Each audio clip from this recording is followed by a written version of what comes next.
Browns quarterback Kenny Pickett has been hampered with a hamstring. Gave us an update on his injured hamstring and when he might be able to go. This is today after the practice as well. Yeah, I feel like I'm turning the corner a little bit this week, which is really positive. I was able to run a little bit more yesterday, so I'm getting there. Just taking a day at a time. Obviously it's extremely frustrating. I'm only being able to get like 7-on-7 lately and some one-on-ones, but just focus on trying to take advantage of those as much as I can.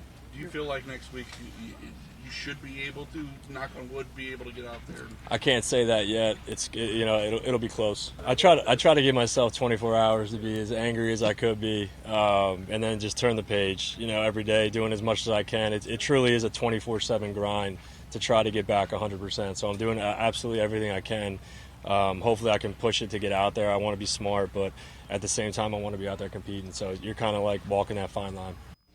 And Casey, Joe Flacco's going to end up being the starter.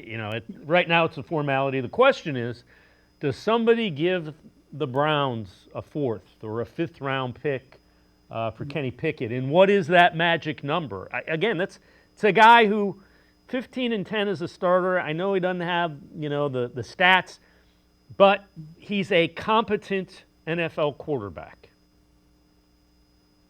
That's not common. There's not all those guys running around. And if you look at a situation like in Los Angeles with Stafford not being able to play and they have Garoppolo in place, but if Garoppolo has to be the starter, do they feel confident with Stetson Bennett as his backup?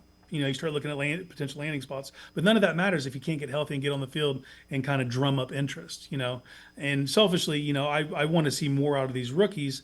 And we were kind of worried about like how they're going to divvy up reps going into this camp.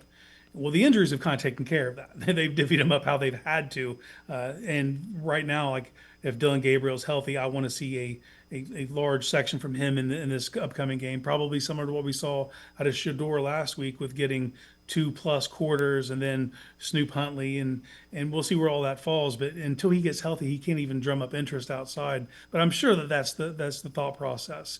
But there's many people that are in Berea thinking that he still has a chance to be the starter. So I don't see it. That doesn't mean it isn't possible.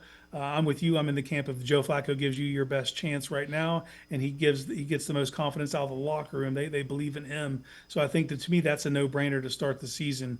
But they could still see a path for Pickett. Just because I don't see it doesn't mean it isn't there. No, that's fair. I don't think there's a path to be Week 1 starter, but again, stranger things have happened with the Browns at quarterback than that.